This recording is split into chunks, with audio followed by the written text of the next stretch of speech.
अति उत्तम।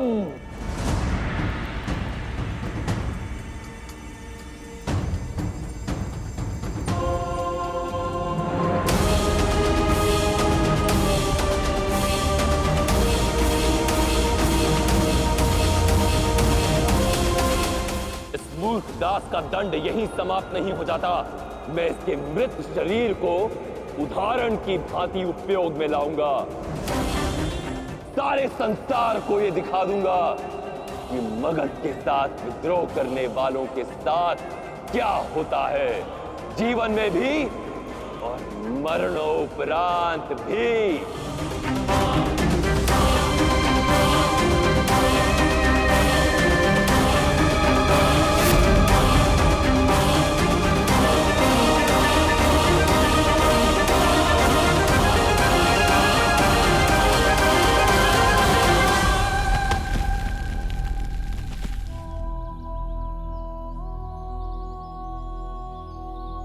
ये मर चुका है किंतु इसका दंड अभी शेष है। यहां से आने जाने वाला प्रत्येक नागरिक इस पर पत्थर फेंकेगा।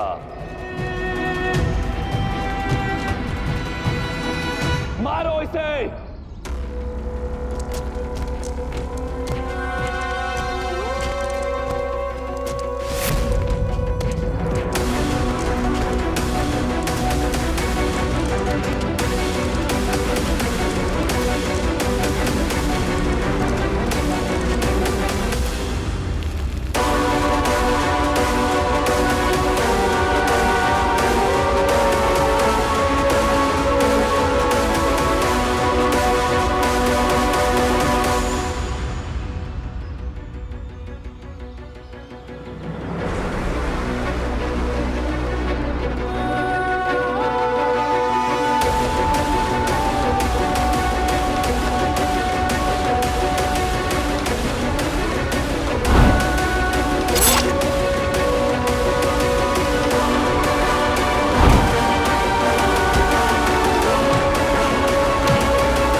तो अंततः तुम अपने शोक और संताप से उभरकर एक योद्धा के रूप में लौट ही आए।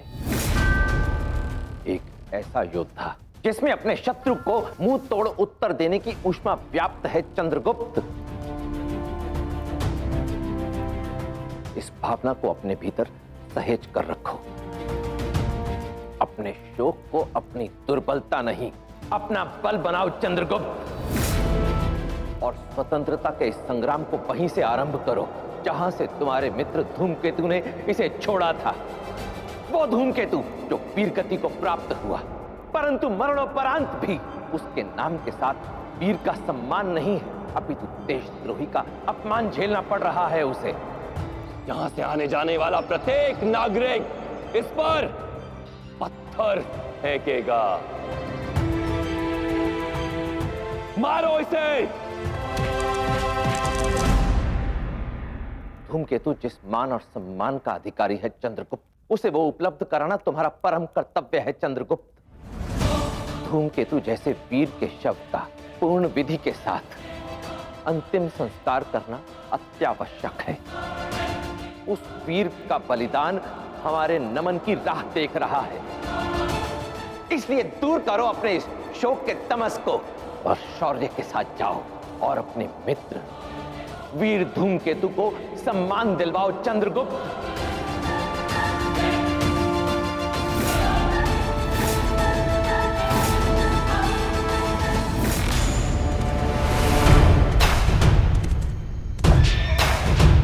चंद्रगुप्त चंद्रगुप्त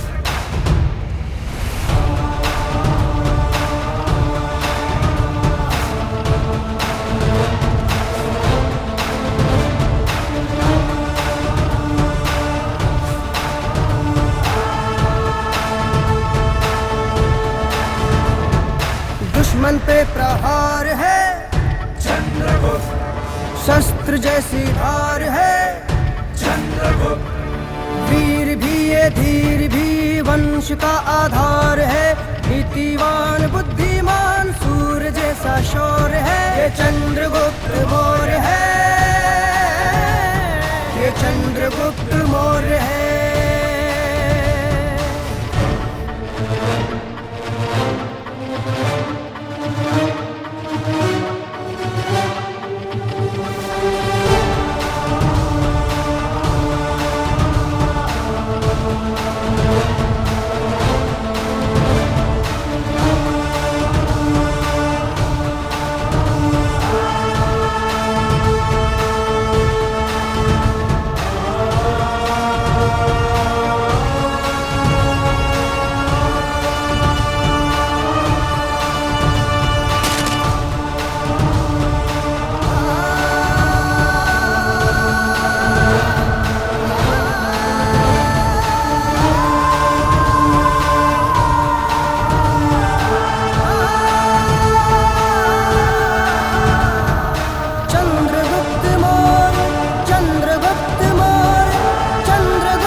सम्राट वहां देखिए।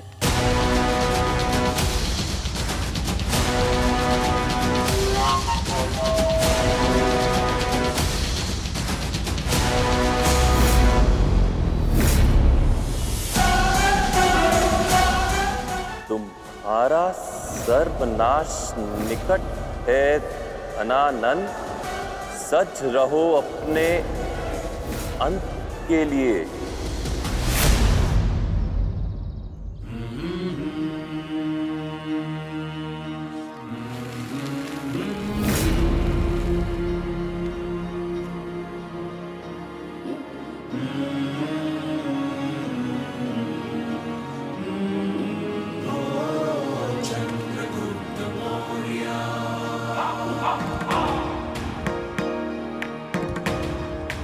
तुम्हारे अंत की घड़ी तुम्हारे बहुत निकट है धनानंद।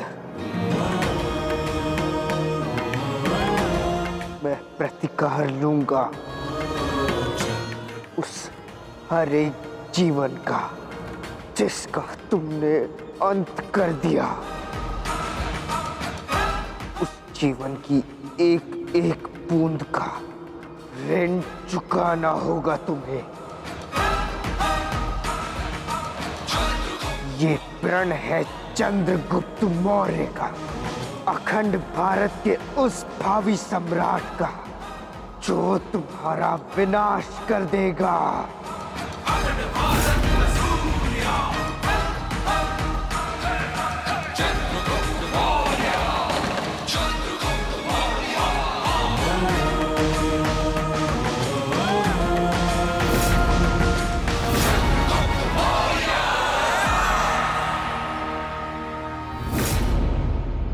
तुम्हें ऐसे सैनिक चाहिए चंद्रगुप्त, जिसकी धमनियों में सौदा नहीं क्रांति दौड़ रही हो। एक ऐसी सेना जो इस उद्देश्य के लिए अपने प्राण दांव पर लगा दे, जो अपने रक्त की अंतिम बूंद तक मातृभूमि के लिए, अखंड भारत के स्वप्न के लिए तुम्हारे लिए लड़े। किंतु आचार्य, हमें ऐसे लोग कहाँ मिलेंगे? ऐसी निष्ठा, ऐसा जोश हम लोगों के अतिरिक्त और किसके पास होगा? है उन लोगों में जिनके तुम उत्तराधिकारी हो चंद्रगुप्त। पीपली वन के क्षत्रिय। पिपलीवन के क्षत्रिय?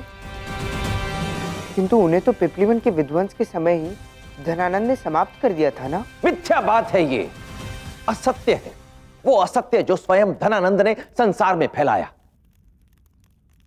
वो चाहता था संसार इसी को सत्य मान ले, परंतु मुझे सेनापति मत्सलदेव ने बताया था पीपली वन के विध्वंस के पश्चात धनानंद ने वहां से 1000 सैनिकों को बंदी बनाया था।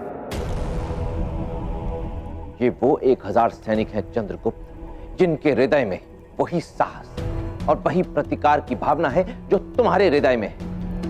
यदि अब भी उन सैनिकों के हृदय में वही अग्नि प्रज्वलित हुई तो एक एक सैनिक धनानंद के 100 सैनिकों पर भारी पड़ेगा। आज 12 वर्ष पश्चात उन 1000 सैनिकों में से जो भी बचे हैं, यदि हम उन्हें अपने साथ मिला लें तो एक ऐसी सेना का निर्माण हो जाएगा चंद्रगुप्त, जो धनानंद का अंत कर देगी।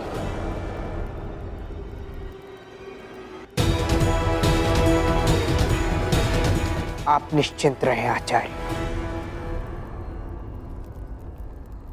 मेरे पिपलीवन के क्षत्रिय सैनिक मगध में जहां कहीं भी होंगे, मैं उन्हें ढूंढ निकालूंगा और फिर खड़ी होगी धनानंद के विरुद्ध हमारी अपनी सेना।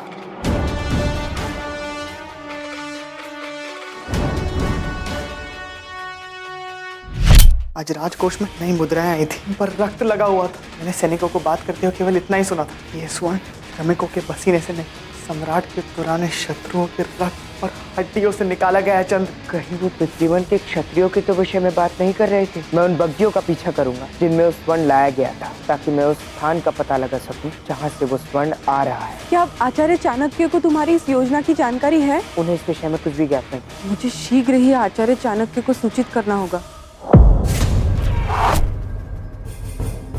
साधो,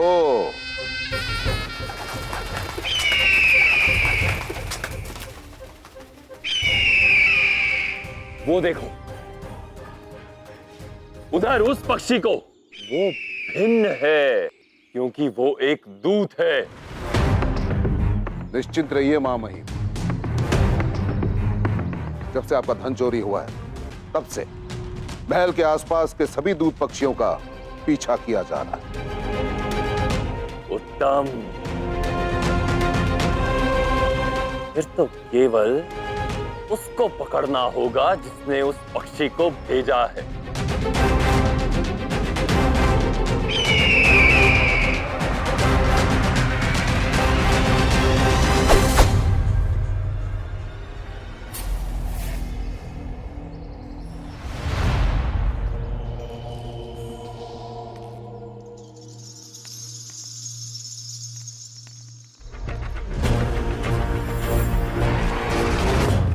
तो गुप्तचर के रूप में आचार्य चाणक्य तुम जैसी सुंदरियों में भी रुचि रखते हैं।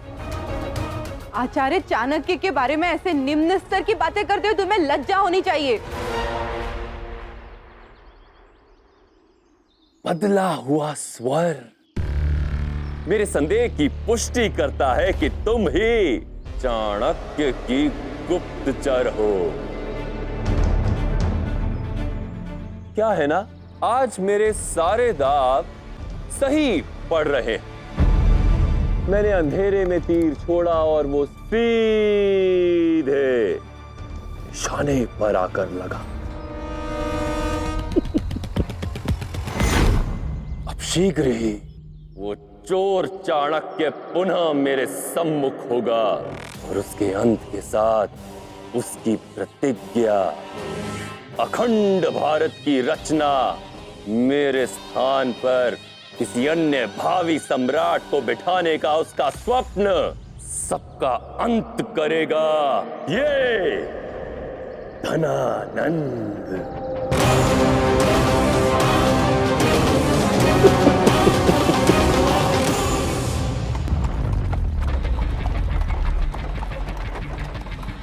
हम महल और नगर से बहुत दूर आ गए हैं। पता नहीं क्या है यहाँ।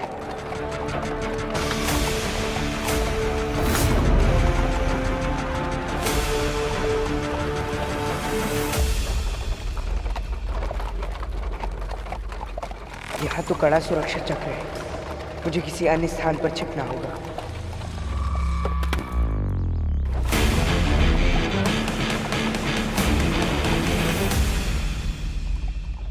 महल से इतनी दूर, इतनी सुरक्षा। कहीं यहाँ भी धनानंद का कोई गुप्त धन तो नहीं है जहां से वो मुद्राएं महल तक पहुंचाई गई हो। प्रतीत होता है कि ये वही स्थान है जहां पे प्लिवन की क्षत्रियों को धनानंद ने श्रमिक बनाकर रखा हुआ है। मुझे और निकट जाकर देखना होगा। जानती हो तुम्हारे साथ क्या होने वाला है? मेरे सैनिक तुम्हें जलते हुए कोयले में डालकर तुमसे चाणक्य की सारी जानकारी निकलवाएंगे। तुम्हें इतनी यातनाएं देंगे कि तुम स्वयं सब कुछ उगल दोगी। उसने मेरा चुराया हुआ धन कहां छिपाया है और वो शिष्य कौन है जिसके साथ मिलकर वो मेरे प्रति षड्यंत्र कर रहा है, सब कुछ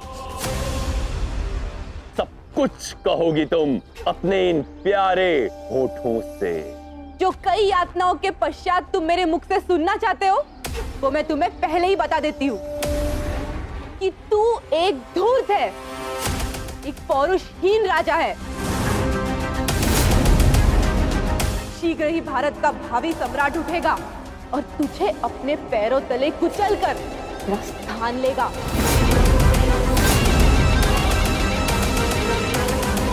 भारत जैतू!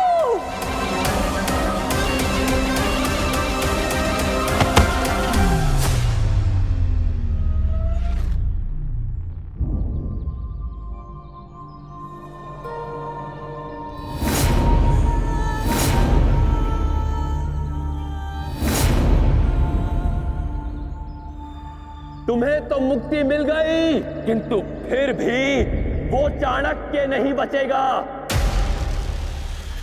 शीघ्र ही मेरे सैनिक उस दूत तक पहुंच जाएंगे जिसके द्वारा तुम उस चाणक्य को संदेश पहुंचाती थी। सुना ना?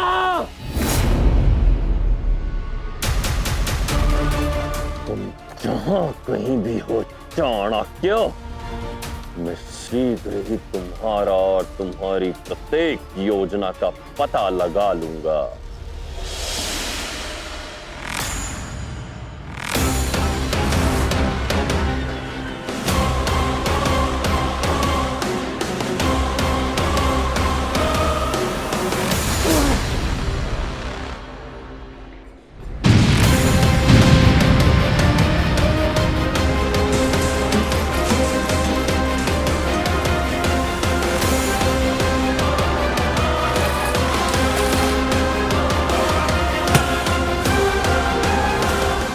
ये है धनानंद के अपार धन का रहस्य।